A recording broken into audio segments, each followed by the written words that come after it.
Hainai kok tishala rajakhor agulini bador tila Tripura Chemist and Druggist Conference Hall nogo khlaijaka kaisa kok thum panda Pandau Manjaka Association ni achuk phangte tang phangyakchu Manus de Tripura Chemist Druggist Association ni kaini bodoni walale mungrok tebo thaklailia ngai tongkha abono rugino hainai kok tishalo kok thum panda khlai association ni tang phangyakchu Manus de saga association ni manthairok tongmani rangrok no katal committee rei rekha hankino joto jongjal ni yakak nai hinai aborong tino association ni kok banglai marokse tebo kubuni thairogo kuchuk thayo thangai sogoi tongkha hinai এখন তো interest সুযোগের আর 1 lakh near about plus minimum 18 lakh টাকা হয়ে যাবে। যেদিন আপনাদের মাধ্যমে আমরা ওখানে বলেছিলাম কত এক্সাক্ট ফিগারটা আমার হাতে ছিল না, এক্সাক্ট ফিগারটা এখন ব্যাংক থেকে নিতে পারি না, কিন্তু 31-22 অবধি নিয়েছি এবং পুরোটা আমরা ব্যাংক কর্তৃপক্ষকে চিঠি দিয়েছি।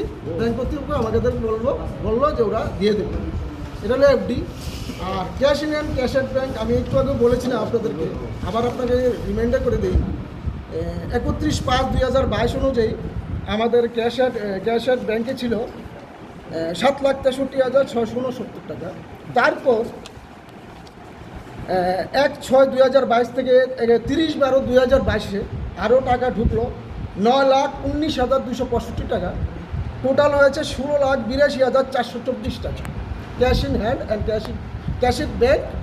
আর ক্যাশ ইন হ্যান্ড কত ছিল, কারণ তারা তখন হিসাব দেয়নি। আমরা অ্যাজ পার ব্যাংক স্টেটমেন্ট অনুযায়ী আমরা কথা বলছি, ব্যাংক স্টেটমেন্ট থেকে আমরা নিয়েছি। আবারও বলছি ওনাদেরকে, দেখেন আমাদের মধ্যে দ্বিমত থাকতেই পারে, আমাদের একটাই দাবি আপনারা সংগঠন করতে পারেন, সংগঠনের সবাই সম্মানীয় সদস্য। আমি চাইছি না এটা জিনিসটা ওপেন করছিলাম, আমরা বারবার বলেছিলাম ওদেরকে আমাদেরকে হিসাবপত্রটা দিয়ে যান। তো তাদের আমরা তো অসহযোগিতা করার জন্য আমরা আজকে বাধ্য হয়ে আমরা জিনিসটা আপনাদের সাংবাদিক বন্ধুদের মধ্যে ওপেন করলাম, কারণ এটা ওপেন করার প্রয়োজন ছিল না, কিন্তু আপনাদের মাধ্যমে শুনতে পেলাম ওনার অ্যাকাউন্টস নিয়ে আমরা কিছুই জানেন না। আমরা বলো অ্যাকাউন্টস নিয়ে ডিল করছি। তো অ্যাকাউন্টস নিয়ে ডিল কে করছে না করছে এই প্রমাণ আছে অ্যাকাউন্ট স্টেটমেন্টের মধ্যে, এবং আপনারা ব্যাংকে গেলে দেখতে পারবেন কাশ হয়ে এইগুলো এই চেক দেওয়া হয়েছে। ওই আমলে উনি নিজে স্বীকার করেছিলেন যে উনি জানুয়ারি 23 অবধি উনি জেনারেল সেক্রেটারি অফ টিসিডিএ ছিলেন। যেহেতু উনি জানুয়ারি অবধি টিসিডিএর জেনারেল সেক্রেটারি ছিলেন, তো অবভিয়াসলি উনি 22 সপ্তাহে উনি আর ট্রেজারি চেক ইস্যু করেছেন, আমরা তো কেউ ইস্যু করিনি। তো ওদের চেক উনি ইস্যু করেছেন এবং অফিস যাদের বেতন 2,000 টাকা তাকে দেওয়া হয়েছে 49,000 টাকার চেক ইস্যু করা হয়েছে। এটা কী করে সম্ভব? যার বেতন 4,000 টাকা ওটাকে 49,000 টাকা করে চেক ইস্যু করা হয়েছে। অনেকগুলো অ্যাকাউন্টের মধ্যে আছে, আমরা গুলো দাগ দিয়ে দিচ্ছি পরপর 10 থেকে আপ টু 12 অবধি লাস্ট পিরিয়ডে সব চেকগুলো ইস্যু করা হয়েছে। তো যাই হোক আপনাদের মাধ্যমে বলে দিচ্ছি এটা করাটাও ঠিক না, চাইছিলাম না এটা করতে, কিন্তু বাধ্য হয়ে এটা। তাদের একটা দাবি আছে যে বলা হয়েছে যে পুরোটা ব্যাংকের সম্পূর্ণ টাকা আপনারা পেয়েছেন, এরকম তাদের কাছে একটা কাগজ আছে, সেটা তারা দেখিয়েছে এবং আপনারা স্যাটিসফাইড যে আপনারা সব কিছু বুঝ করে পেয়েছেন। তারা এরকম একটা দাবি করছে এবং সব হিসাব নিকাশ আপনার কাছে দেওয়া আছে তারা বলছে। আচ্ছা, যদি তারা বলে থাকে এই যে বিগত দিনে আমাদের উনি যে সময় দায়ভার গ্রহণ করেছিল, তখন বিগত দিনে কান্তিলাল দেব জেনারেল সেক্রেটারি ছিলেন। এই যে এটা কপি, কান্তিলাল দেব জেনারেল সেক্রেটারি হওয়ার পরে বিশ্বজিৎ শাহ হয়েছিল। এই যে কপিটার মধ্যে দুজনের সই থাকে এবং এক্সিস্টেন্স কী আছে ওরা সমস্ত কিছু দিয়ে দিচ্ছে। এটাই সিস্টেম।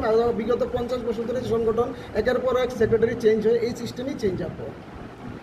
ওদের যদি এরকম কাগজ দেখাতে পারে যে বিগত দিনে যে উনি সেক্রেটারি ছিলেন বা উত্তম দেব উনি জেনারেল সেক্রেটারি হয়ে উনি দায়ভার বা রিসিভ করেছেন সব কিছু, তাহলে ওনাদেরকে দেখাতে বলুন, আমাদের কোনো অভিযোগ নেই, দেখাতে বলুন ওদেরকে। কারণ উনি বিশ্বজিৎ শাহ দেখেন বিশ্বজিৎ শাহ সই আছে, রিসিভ করেছে। কান্তিলাল দেব পরিত্যাগ করে উনি জেনারেল সেক্রেটারি থেকে অব্যাহতি দিয়েছিলেন, তারপর উনি রিসিভ করেছেন, সব কিছু সব সই আছে।